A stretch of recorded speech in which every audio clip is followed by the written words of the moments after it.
Hey guys, it's Layla from Ignite and I'm here with Johnny. And in today's video, we'll be taking you through common mistakes that we see students making when writing essays, either in the common module or in paper 2 of the HSC. But before getting into that, if you guys are enjoying our content, please do like and subscribe to our channel and click the bell for notifications. And if you would like additional resources to really enhance your studies for your HSC year, check out our website at Ignite HSC. But for now, let's get into today's video.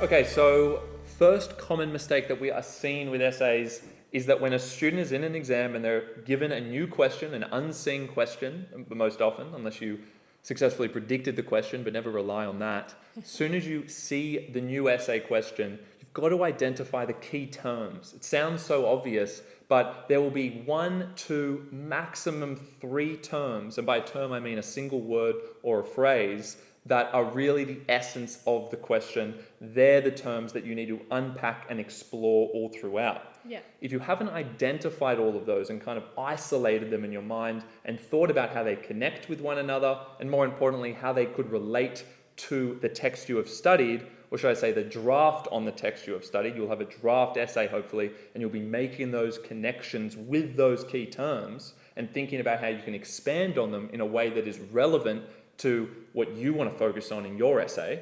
If you haven't thought about that, your essay isn't going to have much focus, and it's also not going to do a very good job at answering the question. Yeah, and I would just say, when we're saying stop and identify the words of the question, that also has huge symbolic value as well for the student. Now, what I mean by that is when you go into the exam, I often hear students saying, as soon as writing time started, they started pumping out their response. So when I say symbolically identifying the key terms in the question is important, because it forces you to stop and not get into the habit of pumping out your pre-prepared essay because you're conscious of making sure you fit that down on the paper during the time constraints. The number one focus that you should have in the exam is making sure that you answer the question. And to do that, you need to pay close attention to it and brainstorm and plan before you start writing. And inherent in that is to identify those terms, unpack them, and then think about how you're going to actually adapt your pre-prepared scaffold to suit the requirements of the question in the exam. And one point I would add is to ensure that you have time to do that, you must be timing your essays in advance before the exam to know that it takes you for a 40-minute section, I would say no more than 33 minutes to write that exemplar, so you have time to sit, underline the key terms, think about unpacking them, and have that foresight before you write your thesis. And by that I mean know what points you will go on to raise and adjust in your exemplar to suit the thesis that has identified the key terms in the question and indeed responded to them. Yeah, and almost counterintuitively, the more you think about those key terms before you start writing your essay, before you actually start putting the words down and you thinking about how they make sense to you, counterintuitively you're trying to make more of an effort to answer the question, but actually you're going to find it far easier to preserve a lot of what you had prepared in the draft because the time is spent forming connections between those key terms and the key ideas of your body paragraphs. Right? So if you spend time thinking about those connections, you're going to then proceed to find it very easy because you put in that minute or two to actually draw those maybe 3 connections, 1 to each body paragraph, that's then going to give you the confidence to write much faster and much more confidently for the rest of the paper. Yeah, and I guess as an extension to that, what you don't want to then be doing, and our next point to raise, I think, is to just restate the wording of the question in your thesis. So we said step number 1, identify those key terms, and then typically step number 2 is to unpack those key terms in the question. And by this we mean applying micro questions, the ones that are most relevant to those key terms. Micro questions are words such as what, how, why, to what extent, or the broader relevance. And through applying the most relevant of that group of words to the central word in the question, you're getting yourself to think about how you can define the key term in the question in a way that works for what you want to go on to say. So for example, if the question reads, how does your prescribed text explore collective human experiences? you're going to ask yourself, well, what collective human experiences are explored? And through drawing out that process, you're creating a broader scope of links you can draw to the paragraphs you've prepared. So if you haven't actually used the word collective human experiences in a topic sentence and you've got themes that you've raised, there's scope for you now to connect them because you're construing collective human experiences in a broader way through the application of the micro question. That's right. And if you don't go through this process, similar to what we said with step 1, is what we're going to find, and we see it with so many students, is that the first sentence is almost the student's attempt to convince the marker from the outset that they're going to use the words of the question, but they're not going to do it meaningfully at all. They're literally going to restate the words because they haven't thought properly about what they mean and how they relate to what they want to say. So they just dump it all at the start, and it's almost as if they're concentrating all of their total usage of the words of the question in that first sentence, and then we won't see those key terms pop up much throughout the rest of the essay. So there's like a concentration there, and you're doing it in a very ineffective way because you're not actually expanding on those words. And for the rest of the essay, you're not even using the words. So it's so important to think before you write, to ask yourself these questions, and then to include the actual terms of the question. Which is our next point. It's our next point. Yes, so don't be afraid to actually use the direct wording of the question in an explicit way in your response. I often hear students say, oh, I don't want to sound repetitive in my response. But keep it in mind, your marker is marking a lot of papers and they're looking to see that the student hasn't just regurgitated something pre-prepared. I often see on student scripts from the exam, big ticks wherever they've used the wording of the question, right? So that tells you that the number one point, the priority, is to use the wording of the question and to be explicit in so doing. So the highlighted points, the red spots in your essay, if you will, of where those questions, those terms rather in the question must appear, would be in the topic sentences, in your thesis statement at the very least, but I would argue that you would, adapt your analysis as well, particularly if the question has asked for a key form or feature, that you want to make those really obvious in your analysis as well. So that's where you'd be explicitly linking. And one other point I will add, did you want to jump in? Was there anything? I was just going to say, when we're saying to use the actual terms of the question, what we mean there is not that you can't use a derivative of that word. Yes. So let's say the key word is corruption. You can still use corrupt, corruptible, corruptibility. Because actually I find we say this to students and then they feel kind of compromised in terms of the syntax and the grammatical structure of the sentence to use the exact form of the word. So we don't mean the exact form of the word in corruption. You can use any of those other ways that might be convenient or more convenient for you to then inject into a sentence and work with. Yeah, and what I was going to get to as well, but I felt like you had something to say. I didn't want you to lose your thought. Bursting. It was bursting. It's actually something else. But it gets you passionate. Anyway, the point though was that when you get into the exam and you feel like the question actually worked perfectly for your pre-prepared response because it kind of implicitly linked to what you prepared, in that circumstance you must be even more conscious of linking to the question because often then you're too implied and the marker doesn't think you answered the question at all. So where you think the question works perfectly for your pre-prepared, don't then just get into the habit of regurgitating the pre-prepared and ignoring the question because then you actually run a greater risk of losing marks because you haven't used the actual wording of the question. Yeah, and another thing is, I've spoken to HSC English markers, and I know you have as well. They don't have a lot of time to spend on marking the paper. This comes down to a very practical element here that, markers are paid, unfortunately, I think, by the paper that they mark. The incentives aren't really right, insofar as they have been up to this point in time, to actually encourage them to thoroughly read through the paper, spend half an hour. They're not spending half an hour on your paper when it's in the HSC exam marking center. You'd be lucky to get 5-10 minutes on that paper. So of course they're going to be paying extra close attention to what matters most, which is answering the question. And the way you prove that is just almost, it's kind of silly, but you just use the words heaps throughout the essay, and that can actually really boost your mark just because of those unfortunate time constraints with marking and whatnot. There's this very practical element to this, and you can actually improve your marks quite dramatically, disproportionately, just by adding in more words, because you do get those ticks. I've seen them on the papers as well. It's hilarious. I've seen 20 ticks on a page because I told a student to just use it almost every sentence, and it was all ticked. Yeah. And they loved it. Of course, it still has to make sense, but what we're trying to say is engage with the question to make it easy for the marker to see that you have done so, because impression marking is such a huge thing. The other thing, though, that I would add to that is to also ensure that as you're writing out your response, you're not super conscious with sounding perfect. Okay, the marker knows that you're under time constraints and that it's very, very intense, particularly sitting paper 2 where you've got that 40 minutes per section. So be willing to sacrifice, those beautiful turns of phrase that you have in your exemplar if you have them, and know that the marker cares more for an imperfect sentence that at least shows that the student is thinking about the question than one that sounds better but bears no relevance to the question. Yes, and by the same token, don't sacrifice all of those beautiful phrases that you've polished, which I think segues into the next point if you're ready to move on. Yep. The fourth point here is that if you get a question that's tricky, and I guess this is a student's worst nightmare, they get into the exam and they have no idea what the exam question's actually getting at. They need to write an essay on a question that they're not familiar with. The terms aren't what they're comfortable with. And two things will happen. One of them, as I've just kind of alluded to, is they'll abandon their essay, right? They will abandon ship and they'll try and construct a new essay from scratch. Now, if you're really well practiced in this and you've done, 20 different essays to 20 different questions in the lead up, so you're really skilled at this, then you might be okay. Yeah. But that's like 0.5% of the students in the state. Not a lot of students are comfortable with that. No, and that's fine. That's very normal. I wouldn't be comfortable with it. It's not the system I did.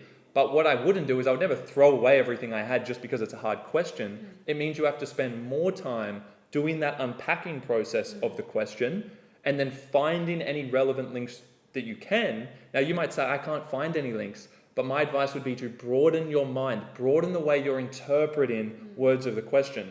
And one good example I like to give is that a question once said, how does the composer use imagery to convey a particular idea? And a lot of students freaked out from imagery because they're thinking, well, the techniques in my essay aren't exhaustively or exclusively imagery. In fact, I don't have any imagery. And then a lot of students will get stuck there and they'll think, oh, they need to make up techniques, or they'll just freak out and not write the quality essay that they could have. When really, if you think about imagery, it doesn't have to literally mean that micro technique of an imagery created through a metaphor or simile, which, by the way, those things do create. So you actually can have simile, metaphor, personification, all of those techniques in there, and just say that they help build an image. That's the first point. But the second and more important point here is that you can talk about the composer constructing an image of a broader idea. The imagery there doesn't have to be used in that technical sense only. I broadened my mind and I've said, oh, the composer has constructed an image of deception, but it doesn't mean they've used imagery as a technique. So there was two ways you could have interpreted that word, and it gives you far more scope to adapt the essay that you already have so you don't have to abandon it. Yeah, so I guess what Johnny is illustrating here is you don't want to have this defensive mindset when you go into the exam. Look at the question and be open to unpacking in a way, and you use the question as a platform to link back to your exemplar. And of course, you've been running on the exemption throughout the entire video that you have an exemplar essay, right? Which you should have. You should have something pre-prepared going into the exam. But be open-minded, and when you start applying those micro questions, you realize that you take control of the question. You don't let the question control you in that way. And that's not to mean that you're reframing the question to work for you in a way that you ignore the requirements of the question, but you're showing the marker that you've skillfully thought about the question's requirements and you understand it in the context of your module more broadly.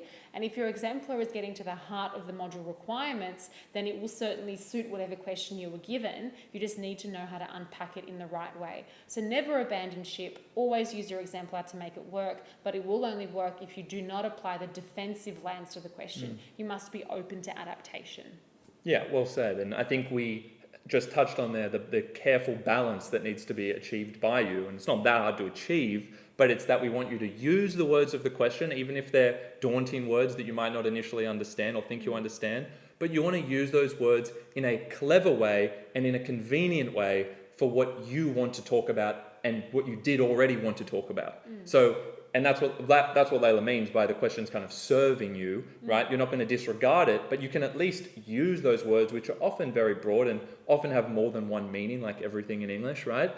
you can actually use the interpretation that best suits your needs in terms of that essay that you had prepared and those ideas that you wanted to explore and those pieces of evidence that you wanted to use, which inevitably you still will. Yeah, and I guess inherently, obviously, the more practice questions you do, the better you will get at this adaptation process, and you also will have the opportunity to cover more types of questions so that you won't necessarily have anything jarring when you look at the question in the exam, because you've done so many practices and you've seen so many options of what may be asked. And on that note, through doing lots of practices under time constraints, we must also focus our final point of making sure that you are used to writing under time constraints and that you're not going to come into a situation where you're forced to sacrifice parts of your essay. But even if that situation were to arise, I've seen students that have run out of time and they've cut their conclusion out of their essay, right? Poorest idea. Okay, well, you might come up to a question that has tormented you in the exam and you spent a disproportional amount of time unpacking the question, but then what you would do Which is good, by the way. Yeah, Get that exactly. introduction right. It's the most important paragraph.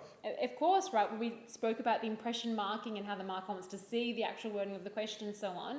But in the worst case scenario, you have gone a little bit over, I would recommend shortening each of your body paragraphs, taking out a bit of evidence. The marker won't know how long your exemplar initial paragraph was, right? So if you shorten it, it can still look rather perfect to the marker, but they will very obviously know if you've completely cut out a conclusion. So shorten the paragraphs cumulatively throughout, keep an eye on the time and plan ahead, right? Don't just ignore the time running out and panic to get down what was in you pre-prepared. You have to be not only willing to adapt to the question, but be willing to adapt to pressures of exams. And part of that might mean that you spend longer thinking, and in that case, shorten your paragraphs, be willing to adapt to that circumstance, but make sure you still get the conclusion down. Because while the marker may not realise that you've shortened your paragraphs, they will certainly know if you've cut out a conclusion. That's right. The conclusion only has to be one sentence at least, right?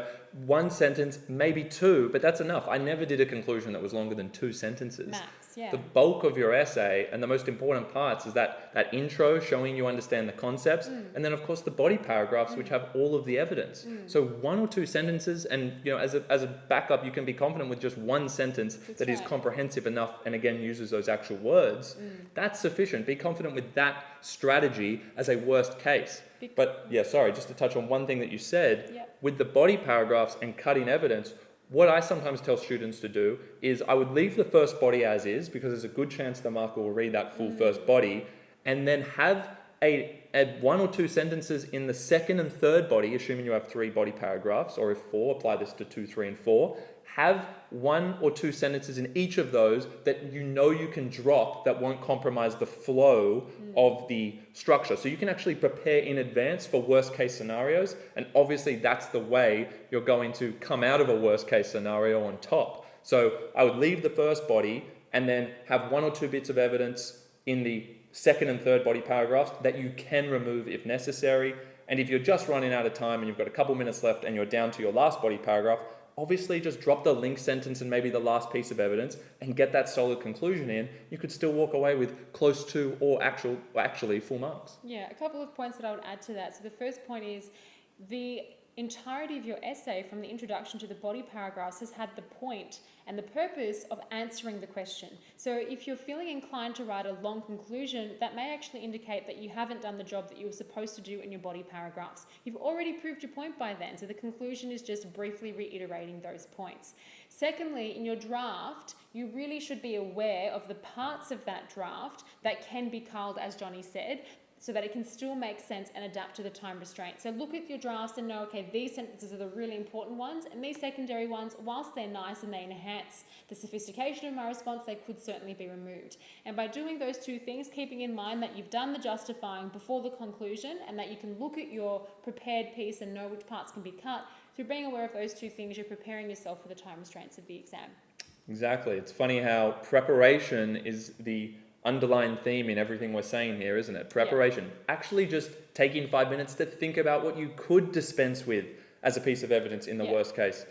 95% of students don't even consider what they would drop in that event and the conclusion that they would be left with if you had to cut down things.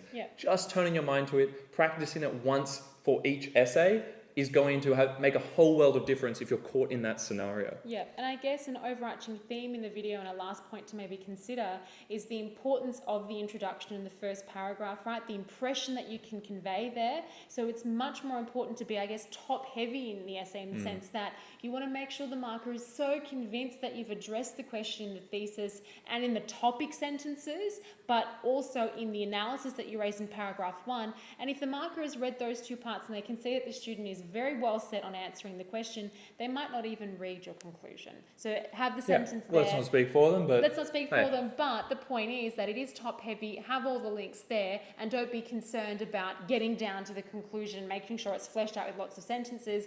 Do all the work in the paragraphs and in the intro, and don't cut the conclusion. If you do need to cut from paragraph 2 or 3, as Johnny said. That's right. And this is no dig at the markers themselves. I think the process is somewhat, problematic as it is if the system is still that you get paid per response, the incentives just aren't right, as we said. So it's only human that a marker will read the start and put you in a band, and then they're just kind of going to sift through the rest and see, should I remove them from that band? And then if not, if you've kept that nice consistency, but you've set the impression from the outset, then you can get yourself up there and give yourself the best shot versus starting at a lower band because you have a lower quality intro because you didn't spend that extra time in the exam actually thinking about deconstructing that question. Very hard to move back up. Remember, they kind of already placed you in that bucket, and then now it's like, if you're in the band 5 range, right, are you a 15 or a 16 or a 14? They're not having that debate anymore about 18, 19, 20.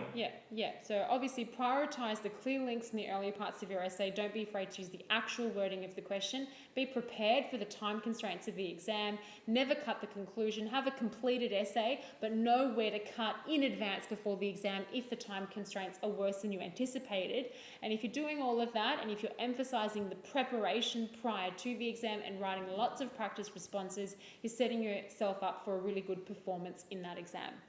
Well said and well summarized. And that's the end of our video. That was a lot of fun. I hope you guys enjoyed it as much as we did. Probably not. But good luck with all of your studies. And if you did enjoy the video, please do like it. Subscribe to our channel. Click the bell so you're notified when we have more videos released for you to watch. And please do check out our website at ignitehsc.com.au if you want to see the most comprehensive and practical state rank quality responses and resources for the HSC English syllabus. They're on our site. Go check them out. Otherwise, look forward to seeing you in the next video.